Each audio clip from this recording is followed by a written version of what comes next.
Hawak na ni Diego Santiago ang susi sa katotohanan na matagal nang ikinukubli ng Hacienda San Telmo.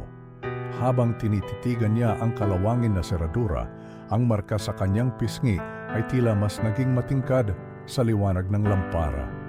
Kung ang mga multo ay hindi matahimik, marahil ay hindi pa talaga tapos ang kanilang kwento. Isang mahinang click ang narinig nang ipasok niya ang susi. Bumukas ang pinto at mula sa loob, isang malamig na hangin at amoy ng lumang kandila ang sumalubong sa kanya. Walang laman ang silid, maliban sa isang mesa, isang lumang libro at isang larawan ng mga batang nakangiti, ngunit walang mata. Biglang kumidlat at ang libro ay bumukas ng kusa na para bang may humihinga sa pagitan ng mga pahina nito. "Sino kayo?" tanong ni Diego. Isang mahinang bulong ang sumagot, mga tinig ng bata na sabay-sabay, "Hindi kami patay, Ginoo. Nakulong lang kami sa alaala." Sa pagkakataong iyon, hindi takot ang naramdaman ni Diego, kundi awa. Sapagkat sa mga tinig na iyon, naroon ang sigaw ng buong bayan, ang sigaw ng mga taong nilimot ng kasaysayan. Nakita niya ang mga alaala, si Doña Mercedes, ang mga trabahador, at isang batang umiiyak habang isinasara ang bintana. May putok ng baril at kalansing ng tanikala. "Hindi kami lumaban. Ginamit lang kami," ang sabi ng mga bata umiiyak. Nanginginig sa puot, hinawakan ni Diego ng mahigpit ang libro. Ang hacienda ay hindi nilikha para sa dugo ng mga inosente.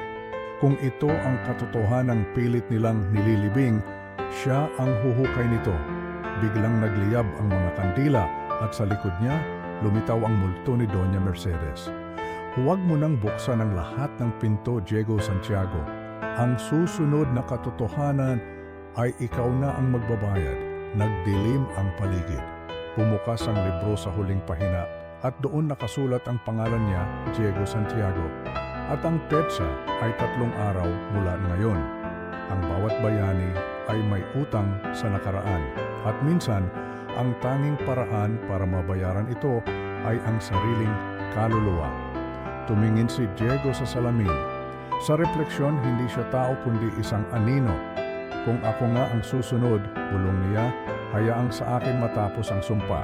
Sumiklab ang apoy, nilamon ang silid, ngunit sa labas, sa gitna ng malakas na ulan, isang lalaking may marka sa pisngi ang muling naglakad sa kalye ng San Telmo na para bang walang nangyari.